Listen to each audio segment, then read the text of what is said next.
Thank you, Son. The May 10th, 2022 meeting of the Seattle City Council will come to order. It is 2:01 p.m. I am Andrew Lewis, Council President Pro Tem. Will the clerk please call the roll? Councilmember Peterson. Present. Councilmember Sawant. Present. Councilmember Strauss. Present. Councilmember Herbold. Here. Councilmember Morales. Here. Councilmember Mosqueda. Present. Councilmember Nelson. Present. Council President Pro Tem Lewis. Present. 8 present. Thank you, Madam Clerk. And Council President Juarez was previously excused from the meeting. Moving forward to presentations, we have a presentation from Councilmember Mosqueda of a proclamation on Affordable Housing Week. Councilmember Mosqueda will first present the proclamation, and then I will open the floor for comments from council members. After council member comments, we will suspend the rules to allow our guests to accept the proclamation and provide comments. Councilmember Mosqueda, you are recognized to present the proclamation. Thank you, Mr. Chair. Colleagues, I'm very excited about the proclamation in front of us today. This is an opportunity for us, as we do annually, to recognize Affordable Housing Week. This week, we are honored to be able to be present today with members from the Housing Development Consortium and community members to talk about Affordable Housing Week. Yesterday, I had the chance to join members of the community and the folks from the Affordable Housing Community and Housing Development Consortium to talk about the importance of Affordable Housing Week. This year, it's an opportunity for us to celebrate what we've accomplished and also for us to look forward at all we have yet to do, especially with the upcoming passage of the Affordable Housing Levy in Seattle that will be on the ballots in the fall of 2023. Today, we are proclaiming May 8th through the 14th as Affordable Housing Week in Seattle. And I want to thank all of you for your interest in signing on to the proclamation yesterday, and to Mayor Harrell for his concurrence on the proclamation. We have with us Chad Valkulin from the Housing Development Consortium, and Chad will be accepting this proclamation. Affordable Housing Week is an opportunity for us to not only celebrate, but get organized and to get motivated about how we can continue to address the challenges in front of us and make sure that we are working in coordination to pass the levy in the fall of 2023 and to really explain to the community all of the incredible work we have done as a community so far as we seek to create more affordable housing. We discussed recently some of the important efforts that we've taken to create more affordable housing in our community, but I just want to emphasize the critical role that community partners have played in conjunction with the Office of Housing. Together, we've outperformed what we committed to with the Affordable Housing Levy, committed and outperformed at around 126% of what we had committed to initially. We also are adding funding to the Affordable Housing Levy with the passage of Jumpstart Progressive Seattle, generating between $135 million and $170 million for affordable housing is really important to make sure that there's funding going into building affordable housing. We've added to that with rapid acquisition funding coming from the state and federal government, and in partnership with the county, we've leveraged COVID relief dollars to secure new market rate buildings, take those market rate buildings off of the private market and convert them into affordable housing. We're forward committing dollars as authorized in the 2022 budget and leveraging external resources from our state and federal partners to bring housing online now. As a result of these combined efforts, there are now over 5,400 new affordable units currently under development, with 4,000 of those units opening this year and next. We discussed ways for us to be able to not just put money forward, but Affordable Housing Week is an opportunity for us to talk about how we prioritize those dollars. And we've amplified policies at the city level to make sure that community preference and affirmative marketing policies are being put forward so that we can actively work to combat displacement as we build new affordable units. We're funding affordable housing in combination with the Equitable Development Initiative. So we're creating not just a roof and a door for people to call home, but a true sense of place and community so that equitable development initiatives can be paired with housing to create childcare and community plazas, community centers, and other important economic generators so that the community have a place to call home and truly a community that surrounds it. We've done incredible things with the affordable housing levy and the Jumpstart dollars in partnership with state and federal dollars, but we know we must do more. And so as we seek to celebrate all that's been accomplished this week, we also must call for more action and more investment. The McKinsey Street analysis alone noted the importance of having somewhere between $450 million to $1 billion a year for housing in our region, just to serve those who currently need housing right now. And we know more people are going to continue to come to the Seattle region as economic refugees seeking to start their own business or get a good living wage job, as immigrants and refugees coming to Seattle because we are a welcoming city and will continue to be. And as more folks come here as climate refugees as well, seeking reprieve from extreme heat or weather in other areas of our country and around the globe. We want to be a welcoming city for everyone who is coming and everyone who is currently here. And for that, we need more investments in housing. So I look forward to continuing to celebrate all that we've accomplished to increase our levy next year to make sure that we can meet the needs of our current and growing population. And for all of this to be coupled with reforming our zoning policies and making sure that we are creating a more inclusive zoning to build the housing that our city needs now and in the future.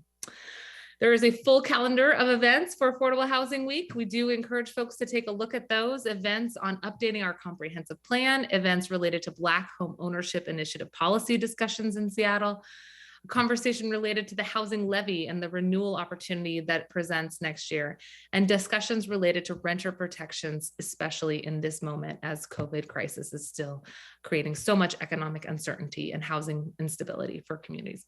You can find all of the information about Affordable Housing Week at HDC's website. That's housingconsortium.org/Affordable Housing Week. With that, I want to thank Erin House for her work on creating the proclamation in partnership with the Housing Development Consortium, and very pleased to pass it over to Chad to receive this Affordable Housing Declaration Week. And thank you for all the work that you do, Chad. Thank you, Councilmember Mosqueda and members of the council. Like Councilmember Zahalai said at the event last night, it's not fun to talk after you. So that was very well prefaced, and I echo everything that you said.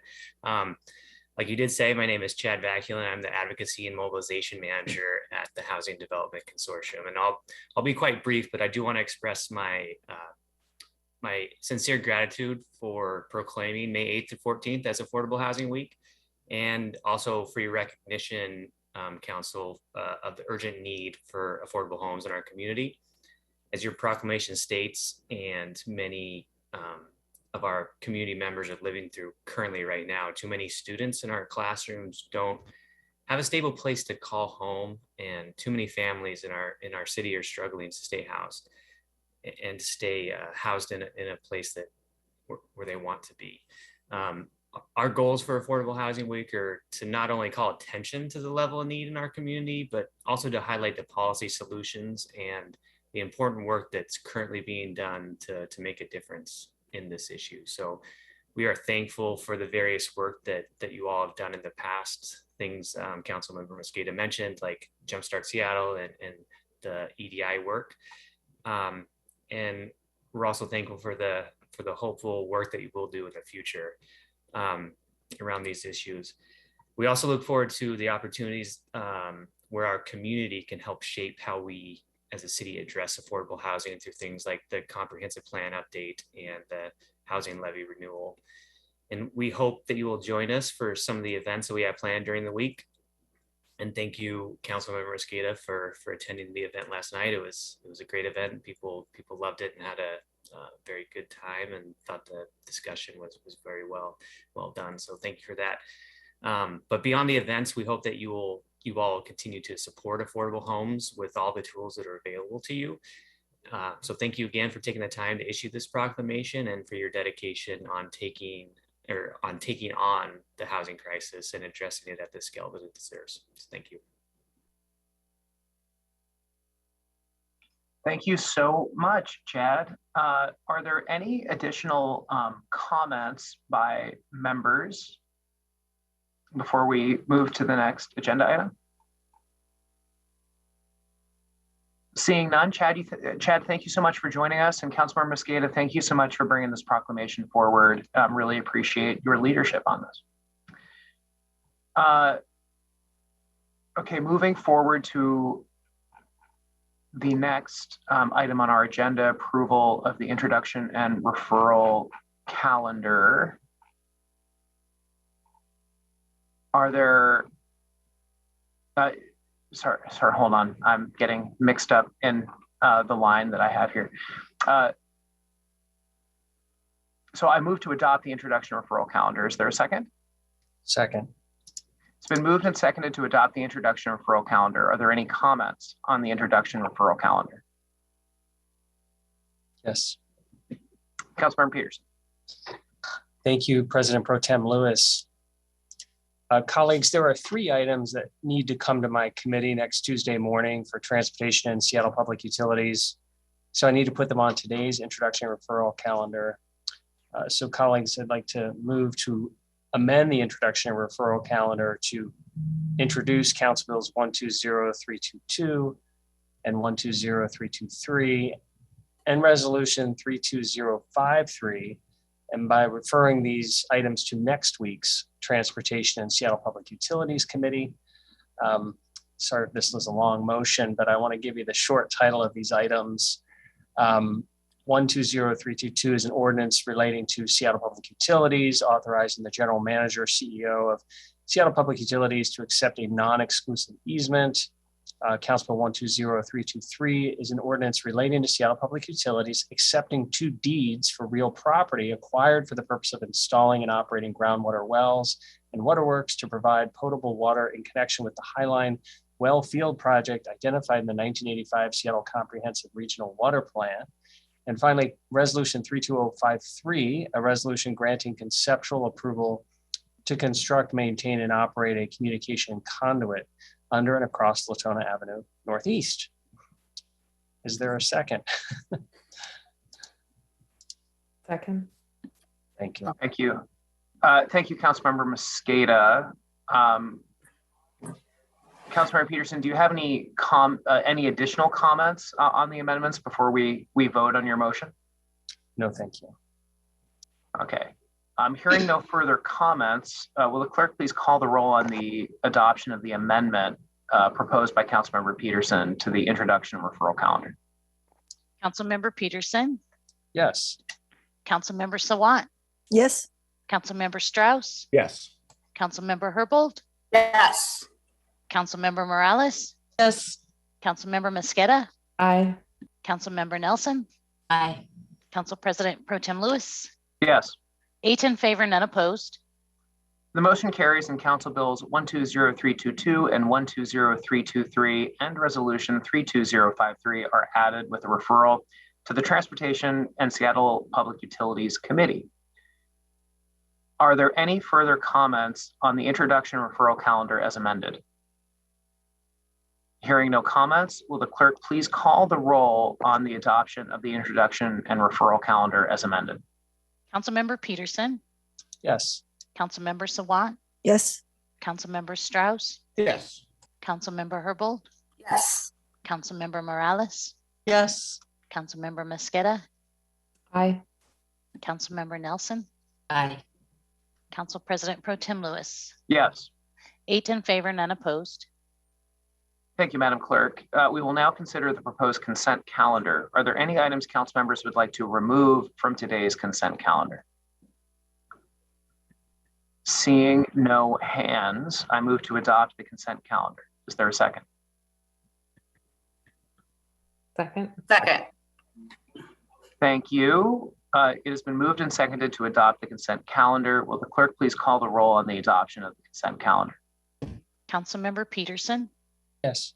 Councilmember Sawant, Yes. Councilmember Strauss, Yes. Councilmember Herbold, Yes. Councilmember Morales, Yes. Councilmember Mosqueda, Aye. Councilmember Nelson, Aye. Council President Pro Tem Lewis. Yes. 8 in favor, none opposed. The consent calendar items are adopted. Will the clerk please affix my signature to the minutes and legislation on the consent calendar on my behalf? Approval of the agenda. I move to adopt the agenda. Is there a second? Second. It's been moved and seconded to adopt the agenda. Are there comments on the proposed agenda? Councilmember Sawant.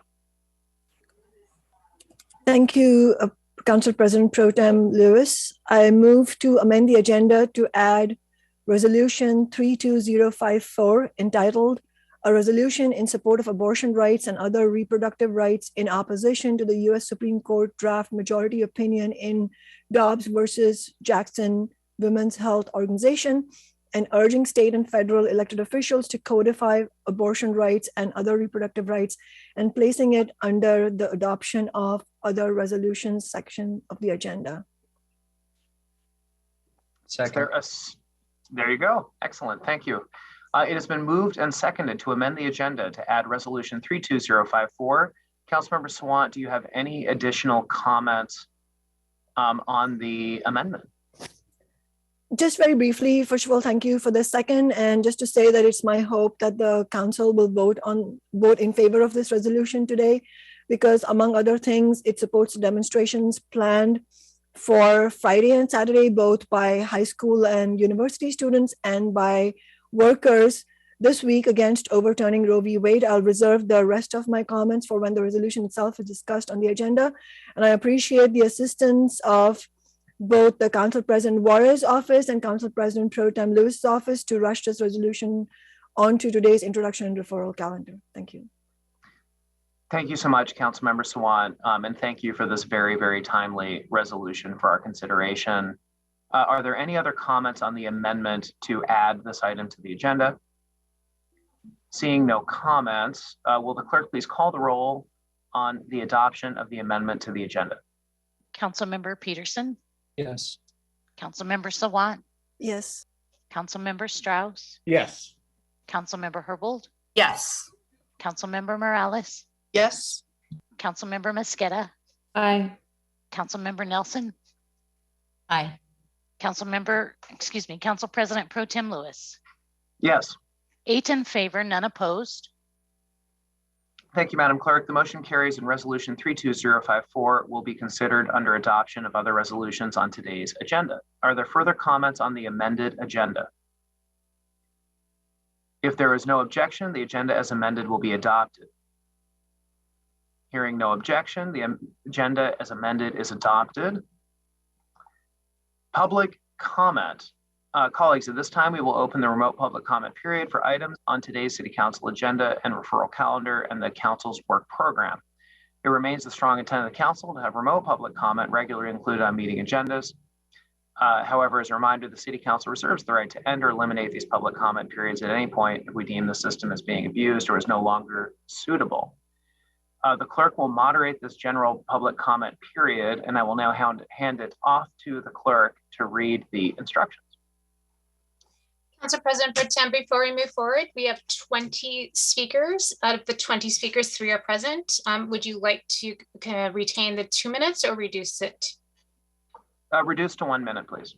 Thank you. The public comment period for this meeting is up to 20 minutes, and each speaker will be given 1 minute to speak. Speakers are called upon in the order in which they registered to provide public comment on the Council's website. Each speaker must call in from the phone number provided when registered and use the ID and passcode that was emailed upon confirmation. Please note this is different from the general meeting listen line ID listed on the agenda. If you did not receive an email confirmation, please check your spam or junk mail folders.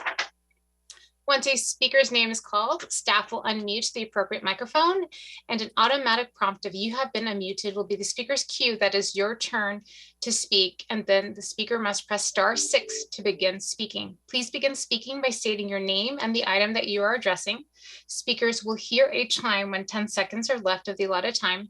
Once you hear the chime, we ask that you begin to wrap up your public comment. If speakers do not end their comments at the end of the allotted time provided, the speaker's microphone will be muted to allow us to call on the next speaker. Once you have completed your public comment, we ask that you please disconnect from the line. And if you plan to continue following this meeting, please do so via Seattle channel or the listening line options listed on the agenda. The public comment period is now open. We will begin with the first speaker on the list. Please remember to press *6 after you hear the prompt of "you have been unmuted." Our first caller is Howard Gale. Good afternoon. Howard Gale with seattlestop.org, commenting on our failed police accountability system.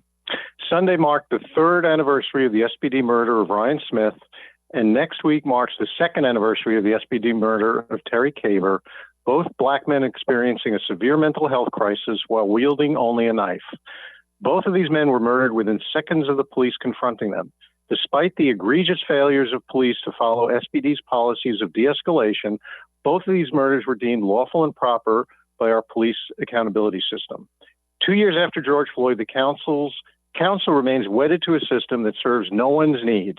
You deny folks real accountability for the harms done to them by police while scaring off police recruits who we should not want with performative and empty words that get amplified by the right-wing media, and scaring away any potential good recruits by maintaining a corrupt policing culture that responsible people would not want to be part of. Over the last 2 years, the council has failed to improve accountability while continuing to spend endless. Thank you. Our next speaker is Barbara Finney.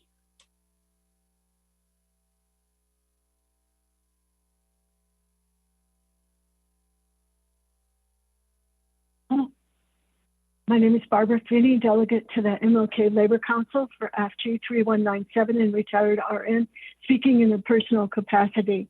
I urge you council members to vote passage of Council Member Sawant's resolution urging Congress to codify Roe v. Wade. Pregnancy and childbirth are inherently dangerous. No one should be forced to risk their lives and well-being, including economic hardship or devastation, without their consent. Abortion bans levy undue harm on working class people, especially Black, Indigenous, and people of color. Historically, student walkouts have been major tools to create real lasting change. So solidarity with the student and worker walkouts happening on Friday, May 13th. Young people especially know that we need a new party, a party for the working class, to fight both economic exploitation and further advance the union movement and to fight against attacks such as this. Thank you. Our next speaker is Margot Stewart.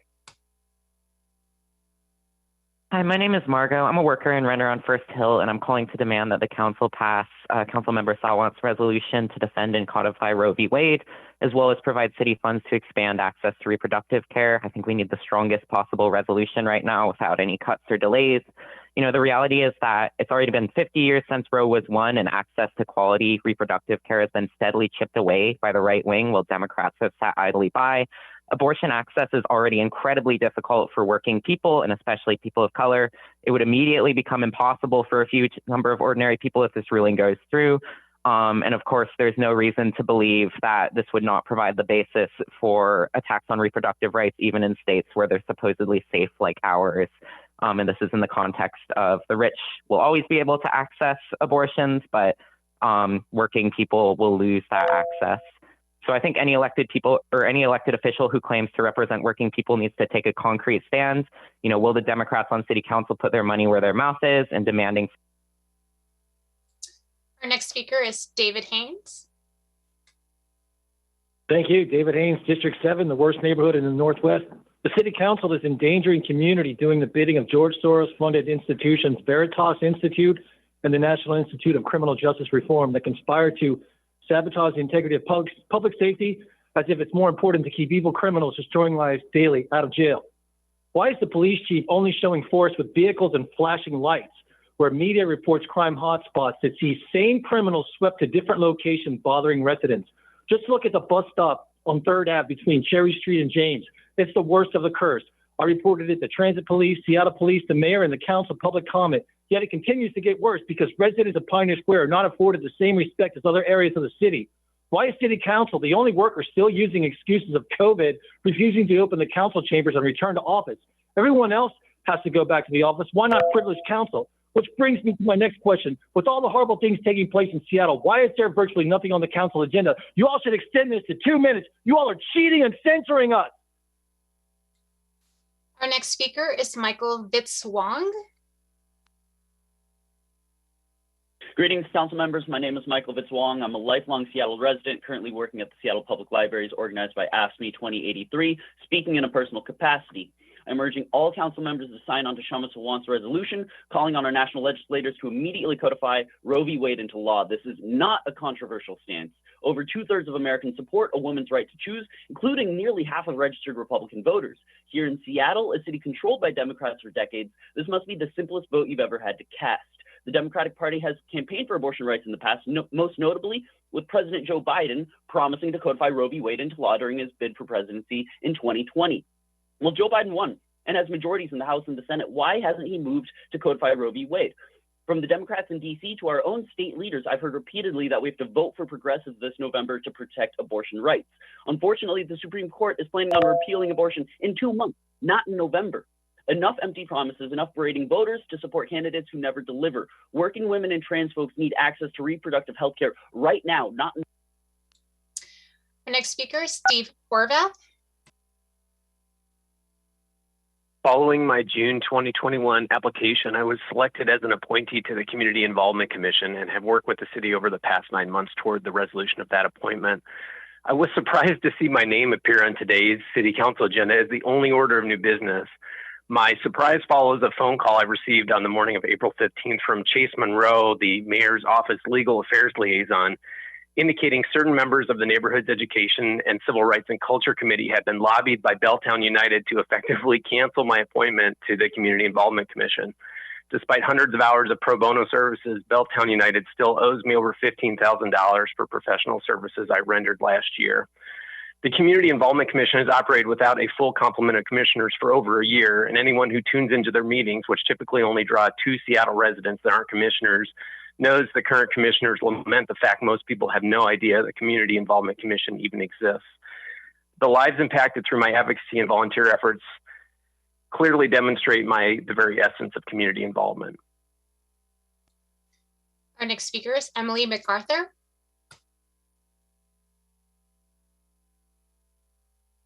Hi, my name is Emily MacArthur. I'm a renter in District 2. Thank you so much to Socialist City Councilmember Shama Sawant for bringing forward this urgent resolution to defend Roe v. Wade. It's absolutely shameful, as other commenters have pointed out, that the Democrats have had 50 years, including multiple veto-proof majorities, to codify the right to abortion into law.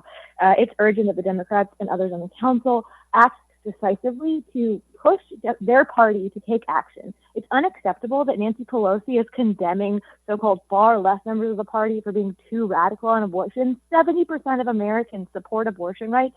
We need this now. It's not enough to be a sanctuary state. We need to make sure that these rights are available to oppressed and working class people everywhere, as well as putting money into abortion funds.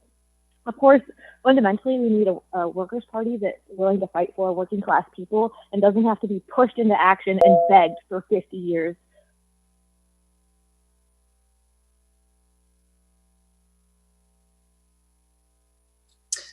Our next speaker is Sonja Ponath.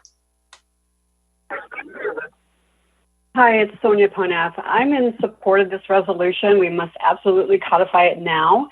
The majority of U.S. supports Roe, and over 70% oppose it being dismantled. Roe was won by a 7-2 margin under Nixon and a right-wing court. So these unelected kings and queens on the Supreme Court are absolutely sensitive to public pressure.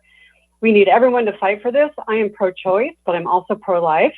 I wish those who are pro-life would join with us if they want to save those unborn babies. Will they fight for free birth control, Medicare for all, universal child care, a true living wage? Well, the Democrats fight for these things too. These are concrete things we need in our lives, and that would be the only way to truly reduce abortions. Sadly, Democrats won't call for these things. That's why we need a real party for ordinary people. We know how to win things because we call for social movements. We call for rallies, protests, and walkouts to demand our rights, to decide what's best for ourselves and our bodies. Thank you. Logan Swan. Yeah, my name's Logan Swan. I'm a rank and file union iron worker and longshoreman here in Seattle. I'm a renter in District 2. And yeah, I want to thank the council office of Shama Sawant for taking a lead and, you know, on this, on the struggle for abortion rights. You know, it reminds me, you know, when I'm being told that these rights are safe in Washington, of how, you know, we're also told that as union members, our rights are safe. But then we saw with the right wing attacking union members that right to work spread from state to nationally through the Janus decision. So it's clear that, you know, attacks on working people and working women, that none of us are safe anywhere without building a movement to fight back. As Martin Luther King said, injustice anywhere is a threat to justice anywhere. And yeah, I think this is your party for the Democratic Council members that's not taking action. So if you don't call this out, you're every bit complicit. Our next speaker is Taylor Latrice Werner.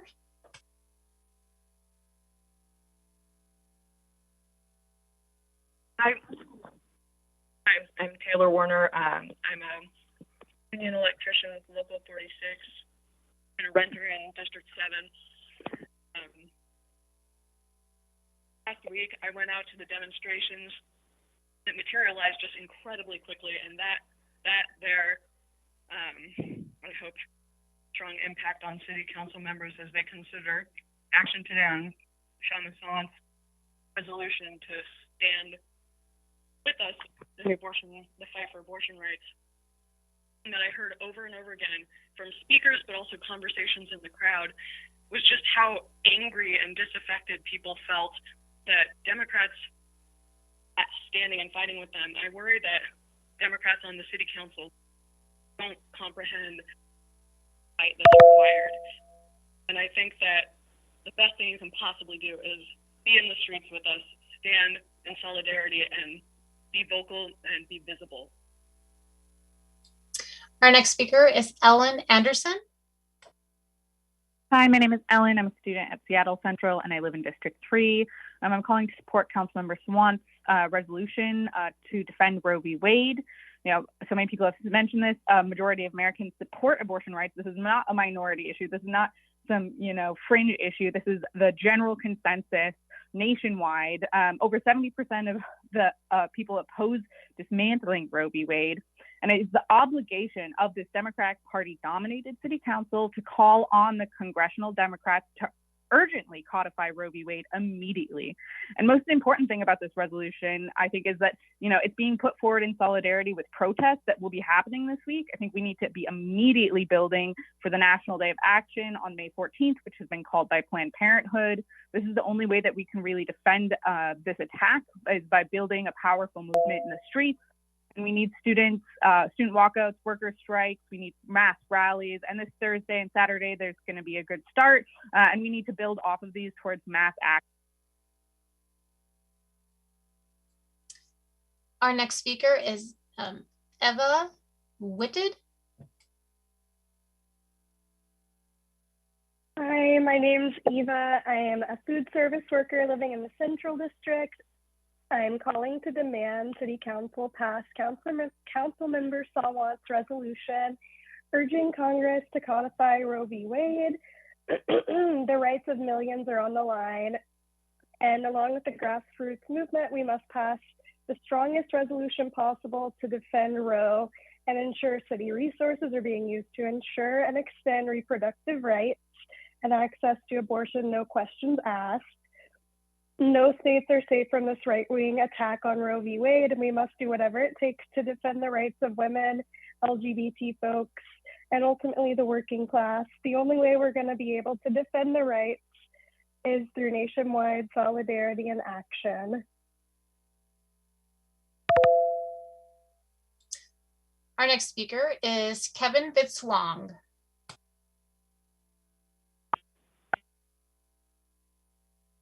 Hi, my name is Kevin. I'm a renter and teacher in District 6, and I'm calling to support Councilmember Sawant's Resolution 32054 to defend Roe v. Wade. You know, over 70% of Americans oppose dismantling Roe v. Wade. And, you know, I was at Kerry Park last Tuesday, and the message from Jay Inslee and co. was simply vote. And this is just simply, this is not enough. You know, Biden and congressional Democrats have failed to follow through with so many promises to working people, including Medicare for all, the $15 federal minimum wage, student debt relief, free college, a Green New Deal, and codifying Roe v. Wade, which he campaigned on. So we need to mount a working class fight back. And I want to thank the over 3,000 people who showed up at Westlake Park that Tuesday. And thank you to Shama Sawant for using your council office to organize that rally. Roe v. Wade was won through mass action of millions, and that's the only way we're going to be able to defend the right to an abortion, to reproductive rights, LGBTQ rights. And, that's the only way we'll be able to fight for and win more, like Medicare for all, affordable housing, living wage, and more. So I want to urge everyone to come out. Our next speaker is Chantel Machado. Hi, my name is Chantel. I live in District 5, and I actually, upon hearing what everyone is saying, I'm not sure that what I wanted to talk about is necessarily on this agenda. I wanted to talk about King County Animal Shelter. So I guess I would love to learn about how things are put on the agenda so that maybe at a future meeting, this is something that I could address. Thank you.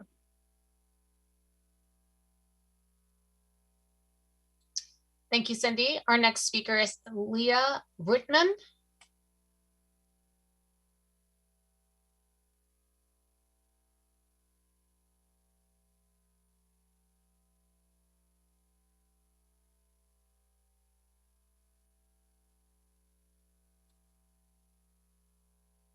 My apologies. I skipped a person and, oh, I didn't actually. Leah, are you on the line? Hi, my name is Leah Rutman, and I'm the Healthcare and Liberty Council at the ACLU of Washington. I am in strong support of Councilmember Sawant's resolution and Councilmember Herbold's amendment in support of reproductive freedom. If the Supreme Court overturns Roe versus Wade, it would have a devastating impact on the lives of millions of people, falling most quickly and heavily on marginalized people. It will take away an individual's bodily autonomy and liberty. Overturning or gutting Roe versus Wade stands in stark contrast to the will of Washingtonians who voted to uphold that right to abortion in 1970 and in 1991. In Washington, we're fortunate that the right to choose an abortion will still exist after Roe's overturned, but the right to choose an abortion does not guarantee access. We commend the Council's commitment to provide needed funding towards abortion care and the Council's support of the Keep Our Care Act. We have seen health entity consolidations decrease access to reproductive, end-of-life, and gender-affirming care, and now is a time we must increase rather than decrease access to care. As Washingtonians, we must stand against forced pregnancies and work to expand abortion access and fund abortion care. Thank you. Our last speaker is Yvette Magana.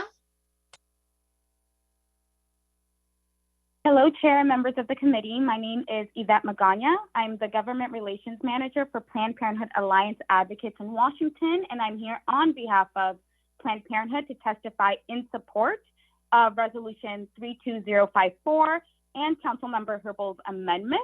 So this resolution affirms our city's commitment to abortion access and commits our city to providing funding to ensure meaningful access to abortion care. Planned Parenthood and other community partners are working to ensure that we have the systems and funding in place to help patients access abortion care, including helping patients traveling from out of state.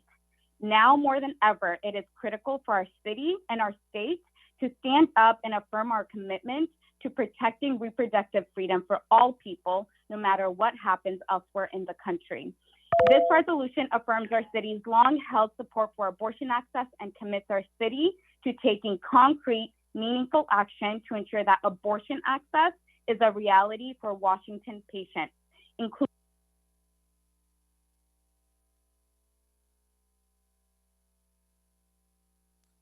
If you could just give me a second, Council President Pro Tem, just to confirm all speakers present. Oh, actually, we are good to go. We concluded our public comment.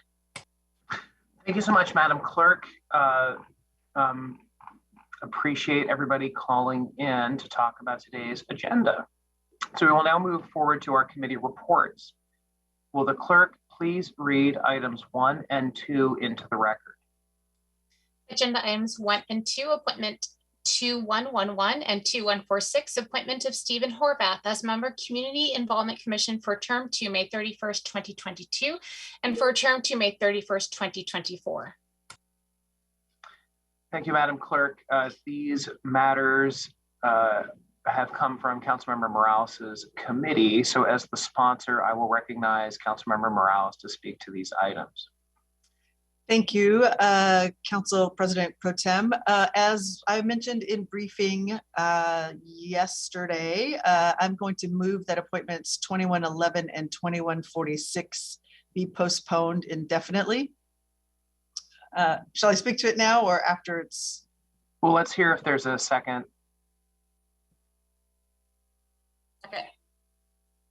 Okay, it has been moved and seconded. Councilmember Morales, you may speak to the motion. Excuse me, thank you. As I mentioned yesterday, this is a mayoral appointment nomination. The mayor's office has chosen not to move forward with this appointment, and so I'm requesting that we hold this appointment indefinitely on their behalf. Thank you, Councilmember Morales, and thank you for mentioning the background and briefing. You know, I was listening today when Steve Horvath called in to public comment, and some allegations to the process were raised that I would be interested in learning more about. You know, I just want to say for the record that Steve Horvath is a constituent. My office has worked with Steve Horvath on a variety of community programs. So I would just state that I would hope some equitable way forward could be arranged to make sure that Steve can stay as a partner with city government and public service moving forward, if not in this role. And I look forward to talking more with executive officials regarding the appointments of District 7 members to the Community Involvement Commission and how that process goes forward as the District 7 council member, and how we can partner in making sure that in the future this is a smooth process for all parties involved. Are there any other comments on Councilmember Morales's motion? Seeing no comments, will the clerk please call the roll on postponing indefinitely appointments 2111 and 2146? Councilmember Peterson, Yes. Councilmember Sawant, Yes. Councilmember Strauss, Yes. Councilmember Herbold, Yes. Councilmember Morales, Yes. Councilmember Mosqueda, Aye. Councilmember Nelson, Aye. Council President Pro Tem Lewis. Yes. 8 in favor, none opposed.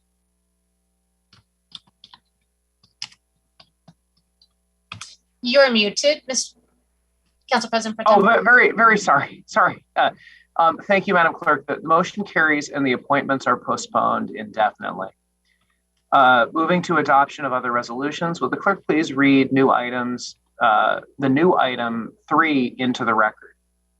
Agenda item 3, resolution 32054, a resolution in support of abortion rights and other reproductive rights in opposition to the U.S. Supreme Court draft majority opinion in Dobbs versus Jackson Women's Health Organization, and urging state and federal elected officials to codify abortion rights and other reproductive rights. Thank you, Madam Clerk. I move to adopt resolution 32054. Is there a second? Second. It has been moved and seconded to adopt the resolution. Councilmember Sawant, as sponsor of the resolution, you are recognized to address the item. Thank you, Council President Pro Tem Lewis. This is a resolution to support the rank and file movement to defend Roe v. Wade, the right to bodily autonomy for women and LGBTQ people, the right to reproductive health care, and in specific, the right to seek an abortion. On May 3rd, I joined thousands of protesters in Seattle and many thousands others around the country marching in opposition to the draft Supreme Court decision that would, if it is allowed to go through, overturn Roe v. Wade and obliterating historic human rights that were won almost 50 years ago when a mass movement led by ordinary people in the 60s and 70s fought for and won Roe v. Wade. We are facing the single biggest attack on women, pregnant people, and reproductive rights in our lifetimes. And this right-wing Supreme Court has also given every indication that if they succeed, if we don't fight to stop this in eliminating Roe v. Wade, they plan to carry out draconian attacks also on LGBTQ rights next. As many of the speakers in public comment noted, the Supreme Court is intent on making this attack despite the fact that a majority of Americans support abortion rights and have supported for decades, and over 70% oppose dismantling Roe v. Wade. To defend against these attacks, we need to build mass grassroots movements that bring in more and more of the working class. And to win, we need to draw on some lessons of history. How was Roe v. Wade won in the first place? It was, and let's be clear about this, it was never due to some benevolence or wisdom of the justice system, nor was it won by Democratic Party aligned organizations that at that time refused to engage in the mass direct action that was needed. Like all victories for the working class under capitalism, Roe v. Wade was wrenched from the hands of the powerful by mass movements led by the rank and file, by rank and file workers, by rank and file women, and by rank and file militant leaders in the union movement and in the social movements who, unlike the cautiousness used by many of the prominent organizations, indeed understood that we needed marches on the streets, we needed protest actions, we need workplace actions like work stoppages, and we needed a nonviolent civil disobedience. The Supreme Court at the time was majority Republican appointed, just like today, majority sexist, majority racist, majority bigoted, majority right-wing, just like today. And yet, not only the majority of that court, but a majority of the Republican-appointed judges at the time voted in favor of Roe v. Wade in a 7-2 decision. And that was because of the power of mass movements led by working people. In fact, one of the two judges who voted against Roe was a Democratic Party appointee.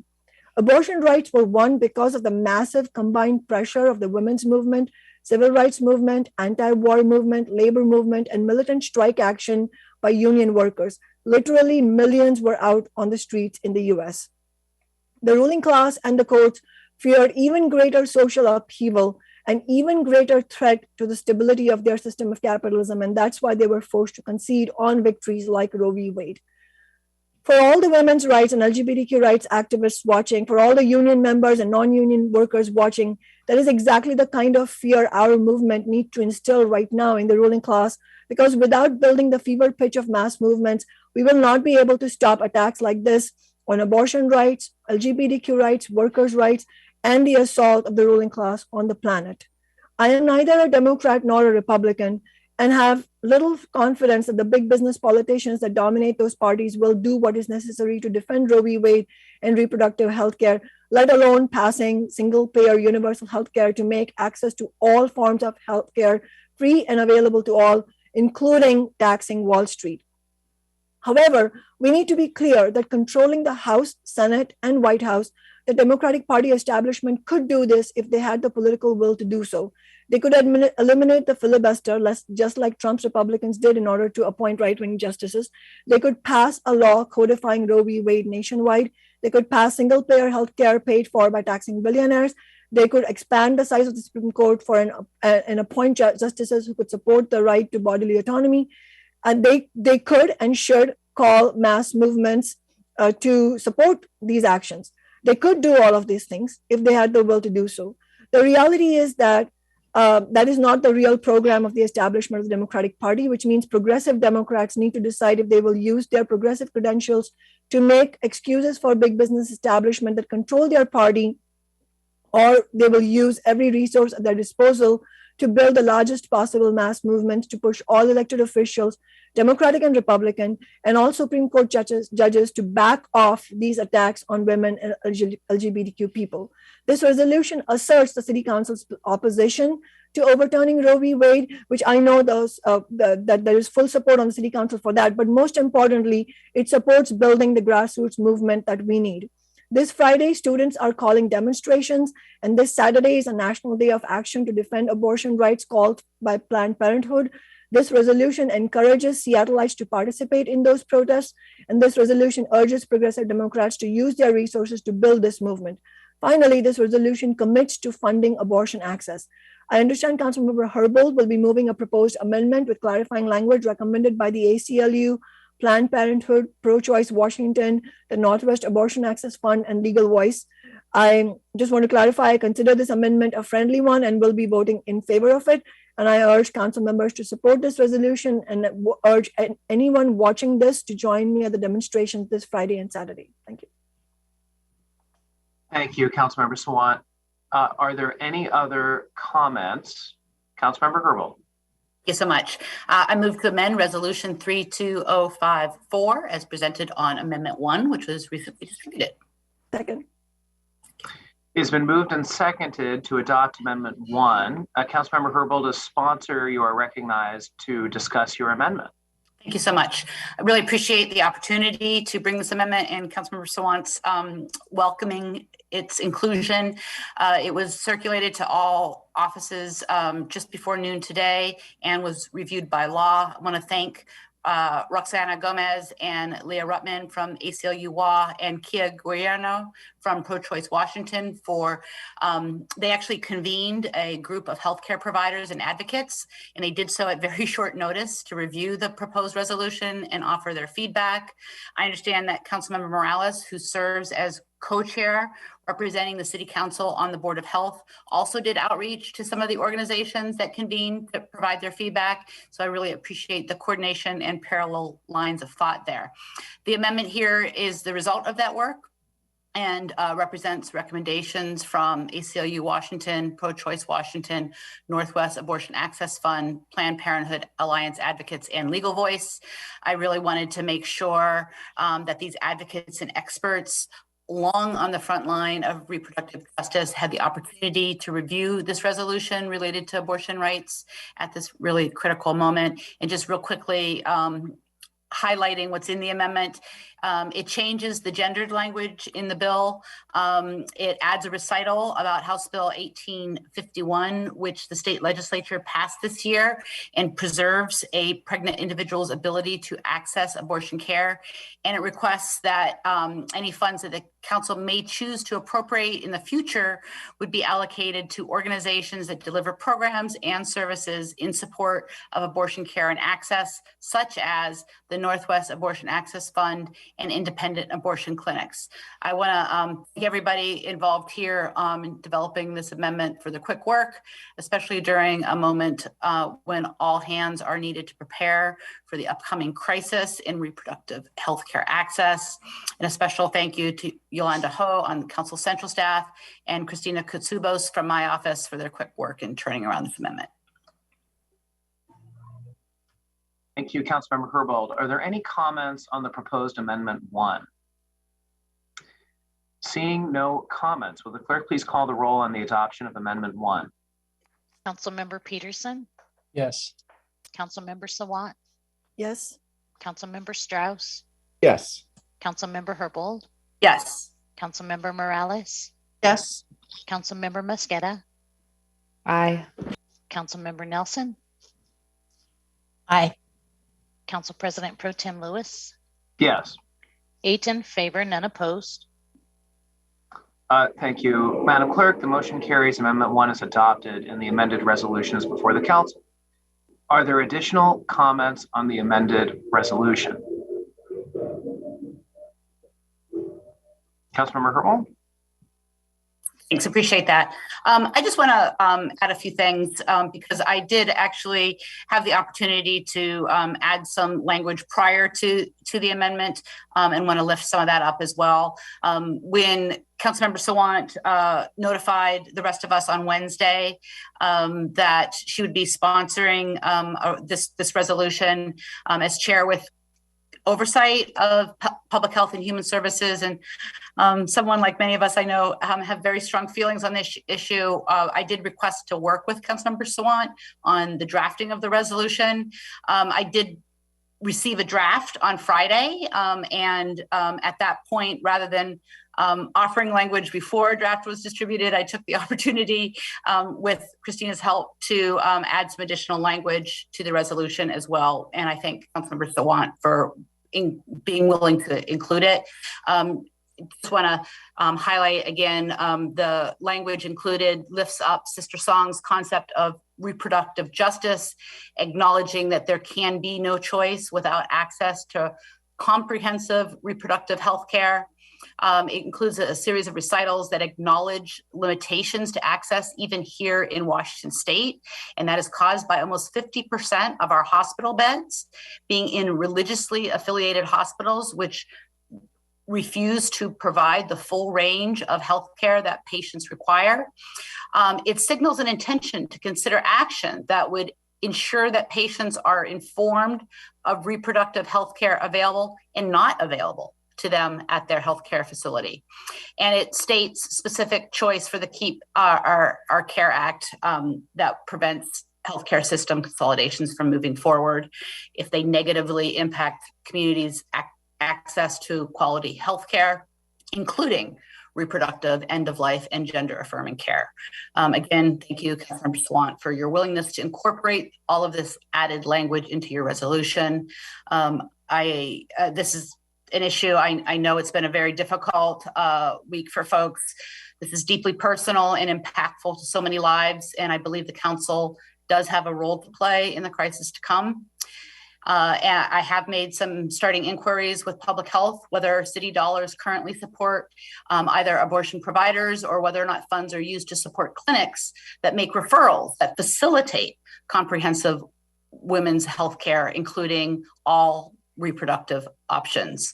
This work is only beginning to come clear, and if the Supreme Court does issue a majority opinion consistent with the draft that we've seen, the shift in abortion rights will be among the most significant the court has ever issued, in that it would deprive half of the nation of a fundamental constitutional right long held by millions of pregnant people for nearly 50 years. We know that 20 states have laws restricting or banning abortion. Some are trigger laws that will go into effect as soon as the Supreme Court ruling. Some are pro-Roe abortion bans that haven't been enforced, pre-Roe abortion bans that haven't been enforced. And other laws express a clear intent of states to crack down on abortion if permitted by the Supreme Court. States that continue to allow abortion will likely see a large influx of patients seeking care. And Parenthood reported that clinics in states near Texas reported a nearly 800% increase in abortion patients from Texas as compared to the same period in the prior year. Pregnant people of color will bear the brunt of further abortion restrictions, with higher poverty rates and more difficulties traveling out of state for an abortion. And limits on abortion access can lead to negative long-term healthcare effects and significant economic hardships that last for years, including single parenthood and higher risk of developing serious health problems. I really look forward to working with all of you and all of our community stakeholders and women's movements to ensure that access to comprehensive women's healthcare, including access to abortion, is a reality on the ground, as well as by policy in our city. Thank you. Thank you, Councilmember Herbold. Are there any other comments on the resolution as amended? Councilmember Nelson. Thank you, Councilmember Sawant, for bringing this forward. I do think it's very important that Seattle City Council speak out and voice our strong opposition to what we think is coming down the pike here. While there are some things in the resolution that gave me pause, this is completely about city business and how this will impact our constituents, despite the fact that that access to abortion is codified in Washington State. I was talking to Courtney Norman, who is the director of the Planned Parenthood Alliance Advocates, and she noted that with the influx of people from other states seeking abortions, that will have a ripple effect in Washington's amongst Washington clinics, and it very well could point to the need to expand our services that we offer at whatever clinics get our funding. And she also noted that Portland did contribute to the Abortion Access Fund. That is something else that we might consider in the future. But the point is that what's happening at the national level will impact everyone because this is going to cause people in states that can no longer get abortions to seek alternatives, and Washington should be a welcoming state to meet that need. Thank you. Thank you, Councilmember Nelson. Are there any other comments on the resolution? I want to make closing remarks, but I was waiting for you to call on me. Yes, of course, Councilmember Sawant. I'll just briefly say, really appreciate, as I said in briefing yesterday, the timeliness of the resolution, Councilmember Sawant, and you're bringing it forward. It's critical not only for us to go on the record in the strongest possible terms against the massive backsliding of abortion rights that would be represented by this potential court decision, but the implications that decision has for other essential fundamental rights that the court has recognized over the years that have been derived from the same privacy protections that Roe relied on, namely in Griswold v. Connecticut and other important cases. But it's also critical to bring this forward for many elements of this resolution that call for our region and our city to prepare as a place that is going to be a critical hub of people being able to receive access to abortion in an affordable and accessible way that they won't be able to do in close by jurisdictions, particularly the state of Idaho. And that is going to involve some resource discussions and decisions that we're going to need to make as local governments to safeguard that right and safeguard access to comprehensive health care, including the right and ability to access safe abortion procedures. So I think this is a very timely resolution and responsive. Appreciate the amendments Councilmember Herbold brought forward and Councilmember Sawant for introducing it. So with that, Councilmember Sawant, I think that it is to you to, Councilmember Morales, please. My apologies. I was late on the draw there. I also want to thank Councilmember Sawant and Councilmember Herbold. We did work in my office just to make sure that we are hearing from the actual abortion care providers and advocates, and everybody agrees that this is incredibly important for us to do as a city.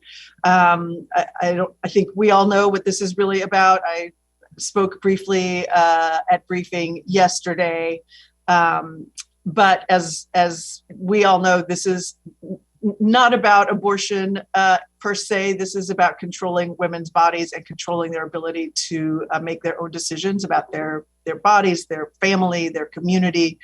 So it's important that we are providing this public statement about our what we will do as a city to protect people who need this care. So I look forward to working with my colleagues to identify specifically what we are able to do as a city and to work with King County Public Health and with the state to make sure that we're providing as much protection as we can for people. So thank you for everyone being on board with providing this care. Thank you, Councilmember Morales. Councilmember Sawant, close us out on this resolution. Thank you so much, Council President Pro Tem Lewis. I really appreciate the comments by all council members who just spoke in support of abortion rights and upholding Roe v. Wade and in support of the resolution.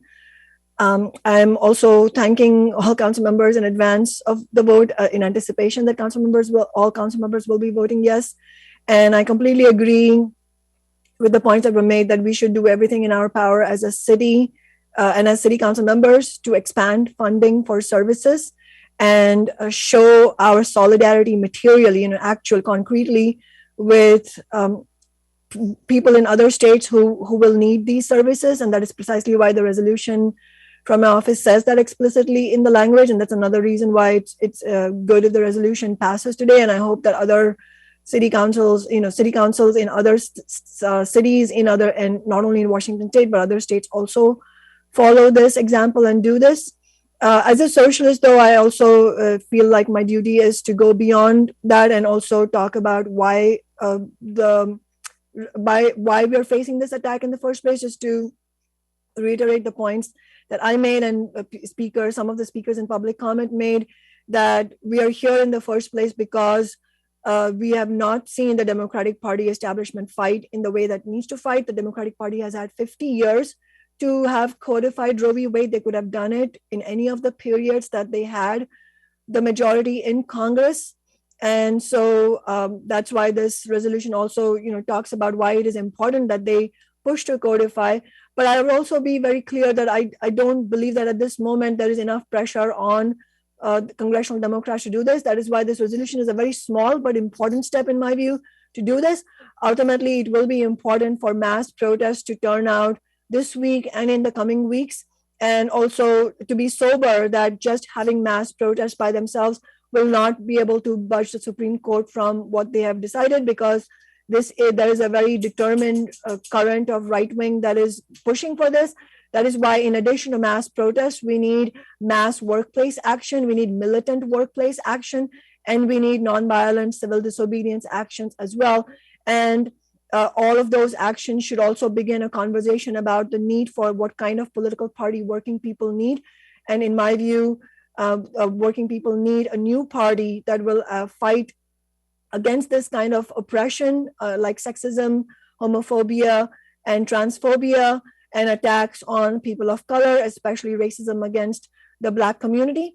And we need a party that will actually stand with rank and file workers, both union and non-union, in order to put forward not only the labor struggle inside the workplace, but for the labor movement to stand up in solidarity against these kinds of attacks. Thank you.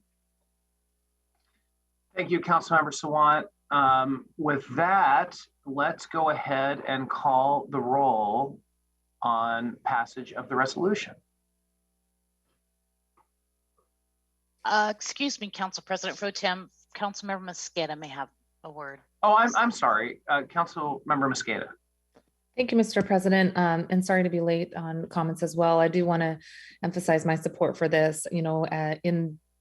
In the 12 or so hours, less than 24 hours after the announcement came out, many people were asking, what does this mean for Seattle, who's been on the record supporting Seattle being a welcoming city for many issues, but especially on healthcare access. Many of us made comments in the wake of the 2017 election as well, with many concerns about how the federal election, the presidential election, was going to affect women's access and people's access to reproductive justice. And I think that the comments that we're making here today via this resolution really continue to emphasize the longstanding commitment that Seattle has had to protecting folks' ability to access reproductive justice. Healthcare is reproductive care, and appreciate the amendments that were put forward as well.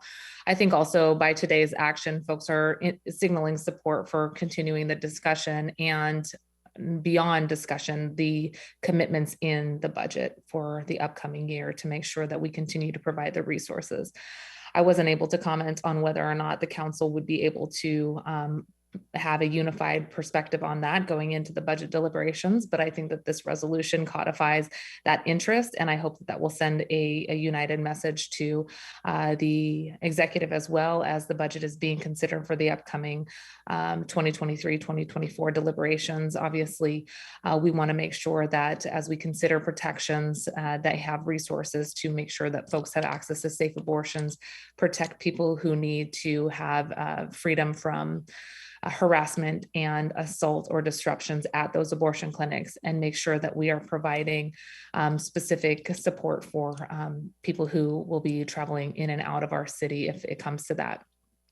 I look forward to working with our colleagues here and other localities across the country as we continue to fight back by providing resources and protection along with the necessary health care as part of the national response, and appreciate that this is a joint call for not only resources and direct action, but for congressional members to take action along with the federal delegation and president to codify in statute Roe v. Wade.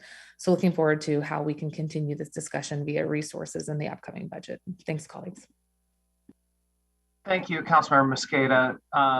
And with those remarks, will the clerk please call the roll on the adoption of the resolution as amended? Councilmember Peterson, Yes. Councilmember Sawant, Yes. Councilmember Strauss, Yes. Councilmember Herbold, Yes. Councilmember Morales, Yes. Councilmember Mosqueda, Aye. Councilmember Nelson, Aye. Council President Pro Tem Lewis. Yes. 8 in favor, none opposed. Thank you, Madam Clerk. The resolution is adopted as amended and the chair will sign it. Will the clerk please affix my signature to the legislation on my behalf? Council colleagues, moving on to other business. Before doing a general call for other business from council members, I did just want to take a brief moment to recognize that during council session, we did receive an email from City Clerk Monica Simmons recognizing our city archivist, Anne Frantilla, being recognized by the National Association of Government Archives and Records Administrators with the READI Award, which stands for Racism, Equity, Accessibility, Diversity, and Inclusion Award, recognizing archivist Frantilla's work in increasing the access of the City of Seattle archives and leading with equity and inclusion. I'm sure we're going to have more time to formally recognize our city archivist and celebrate her receiving this award in the coming days, but did want to take the opportunity under new business to publicly recognize this honor for Anne and for the city. With that, is there any other business from council members? Councilmember Morales. Thank you, Council President Pro Tem. I would like to request to be excused Monday and Tuesday, June 27th and 28th. Is there any objection to Councilmember Morales being excused on those dates? Seeing no objection, Councilmember Morales, Councilmember Strauss? Do you have an objection to Councilmember Morales being excused on those dates? No, sir, Okay. I don't. I had enough. So hearing that, Councilmember Morales is excused on those dates. Councilmember Strauss, what days do you want to be excused for? June 12th and 13th. Is there any objection to Councilmember Strauss being excused for June 12th and 13th? Excuse me, Council President Pro Tem. Yes. It's June. Are we referring to the City Council meeting on June 14th? Oh, my apologies. Councilmember Strauss, I may have just misheard you on your dates. Thank you for the clarification. Both June 13th for council briefing, June 14th for full council. Okay, is there any objection to Councilmember Strauss being excused on those dates? Hearing no objection, Councilmember Strauss will be excused on those dates. Any other, Councilmember Sawant? Thank you. I move to be excused from the city council meetings on June 7th and June 14th. Is there any objection to Councilmember Sawant being excused on those days? Hearing no objection, Councilmember Sawant is hereby excused on those days. Ooh, that quorum will be tight on the 14th. Any other motions before the council or business for the good of the order? All right, seeing none, colleagues, that does conclude the items of business on today's agenda. Our next regularly scheduled city council meeting is on May 17th, 2022 at 2 p.m. I hope you all have a wonderful afternoon. We are adjourned.